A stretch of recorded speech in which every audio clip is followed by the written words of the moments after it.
జిల్లాల పునర్వ్యవస్థీకరణలో భాగంగా మెదక్ జిల్లా 3 భాగాలుగా మారుతోంది. మెదక్, సంగారెడ్డి, సిద్దిపేటల్లో కొత్త జిల్లాలకు సంబంధించిన పనులు వేగంగా జరుగుతున్నాయి.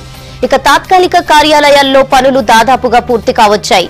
ఆఫీసుల ప్రారంభానికి మరికొన్ని గంటలు మాత్రమే మిగులుండటంతో పనులను మరింత స్పీడప్ చేశారు. కొత్త జిల్లాలతో పరిపాలన మరింత సౌకర్యంగా మారుతుందంటున్నారు డిప్యూటీ స్పీకర్ పద్మా దేవేందర్ రెడ్డి. మెదక్ పట్టణంలో టెంపరరీ కలెక్టరేట్ పనులను పర్యవేక్షిస్తున్న ఉప సభాపతితో ప్రసన్న ఫేస్ టు ఫేస్. కొద్ది గంటల్లో కొత్త జిల్లాలు ఏర్పడబోతున్నాయి. జిల్లాల పునర్విభజనతో మెదక్ జిల్లా 3 జిల్లాలుగా మారుతుంది. రేపు ఉదయం 11:12 ముఖ్యమంత్రి సిద్దిపేట నుండి జిల్లాలను ప్రారంభించనున్నారు. ఇప్పటికే జిల్లాలకు సంబంధించి ఈ 3 జిల్లాలకు సంబంధించి కార్యాలయాల ఎంపిక కావచ్చు, వాటికి సంబంధించిన పనులు కావచ్చు, అదేవిధంగా ఉద్యోగుల పంపిణీ కూడా పూర్తయింది.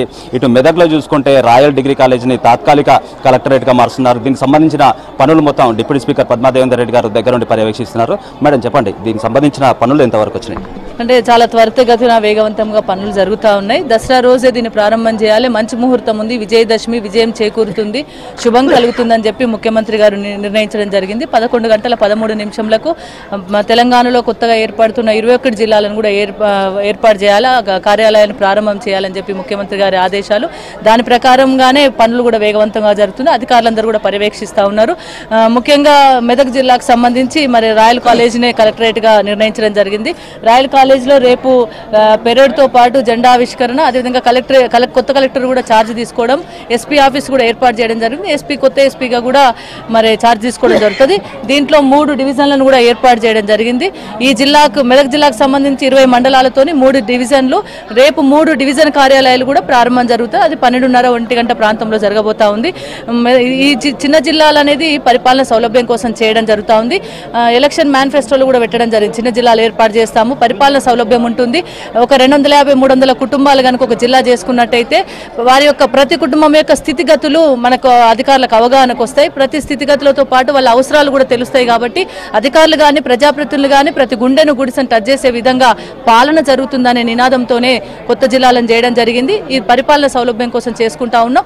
అన్ని జిల్లాల్లో కూడా కార్యాలయాలు, మంచి కార్యాలయాలు, తాత్కాలిక కార్యాలయాలు దొరికినాయి. వాటన్నిటిలో కూడా పని ప్రారంభం కావడమే కాకుండా చివరి దశకు వచ్చింది. రేపు మార్నింగ్ వరకు అన్ని పూర్తయి ఎక్కడివక్కడ కార్యక్రమాలు కూడా ప్రారంభమవుతాయి.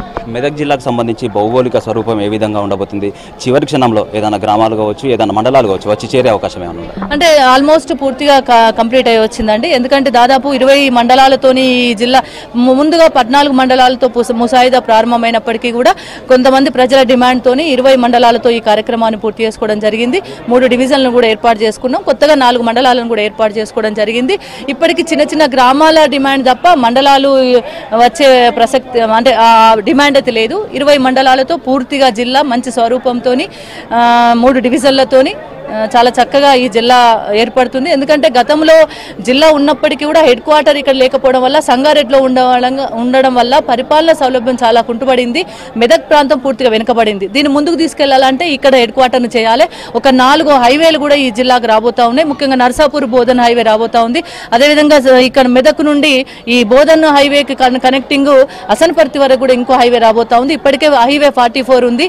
అది మనోహరాబాద్ నుండి రామాయణపేట వరకు కూడా హైవే 44 కూడా మెదక్ జిల్లాలోనే ఉంటుంది.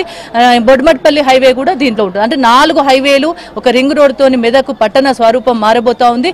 మెదక్ జిల్లా మరి అన్ని జిల్లాల కంటే అభివృద్ధిలో ముందుండబోతా ఉంది.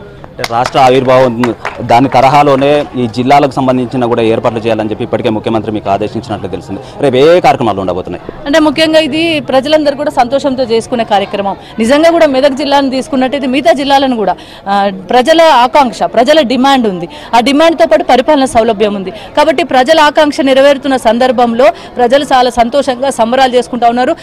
ఈవెన్ దసరా అయినప్పటికీ కూడా చాలా పెద్ద ఎత్తున వాళ్ళు హాజరు కావడానికి, ఇక్కడ కార్యక్రమాలు చేయడానికి, టపాకాయలు కాల్చుకోవడానికి, మంగళారతులు పట్టడానికి చాలా సంతోషంగా ఉన్నారు జనాలు. కాబట్టి ప్రజల సంతోషమే ఈ ప్రభుత్వానికి ముఖ్యం. ప్రజలకే జవాబుదారితనంగా ఉంటుంది ఈ ప్రభుత్వము. మరి అన్ని కార్యక్రమాలు, మిషన్ కాకతీయ కావచ్చు, మిషన్ భగీరథ కావచ్చు, ఇలాంటి కార్యక్రమాలను కూడా ప్రజల సంక్షేమం కోసం, ప్రజల అభివృద్ధి కోసం చేసుకున్న కార్యక్రమాలే జిల్లాలు కూడా దాని కిందకే వస్తాయి. కాబట్టి 21 కొత్తగా ఏర్పడే జిల్లాలలో కూడా చాలా గొప్పగా ఘనంగా సంబరాలతో పాటు డివిజన్లు కూడా ఏర్పాట్లు కూడా ఒక చరిత్ర. డివిజన్ నర్సాపూర్ లాంటి డివిజన్లు కావడము, ఆ డివిజన్లో కూడా ఒక కొత్త కళ వచ్చింది. మండలాలు, డివిజన్లు, కలెక్టరేట్లలో కొత్త కళతోని ప్రజలందరూ కూడా చాలా సంతోషంగా సంబరాలు జరుపుకుంటా ఉన్నారు. జిల్లాకు సంబంధించిన కార్యాలయాల ఎంపిక కావచ్చు, అదేవిధంగా ఉద్యోగుల పంపిణీ కూడా ఇప్పటికే పూర్తయిందని చెప్పి డిప్యూటీ స్పీకర్ మేడం చెప్తున్నారు. అదేవిధంగా రేపు మిగతా కార్యక్రమాలు కూడా అన్ని అంగరంగ వైభవంగా నిర్వహిస్తామని చెప్తున్నారు. ఇది ఇక్కడ ఉన్న పరిస్థితి. కెమెరామెన్ గోపాల్తో కలిసి ప్రసన్న కుమార్, V6 న్యూస్, మెదక్ నుండి.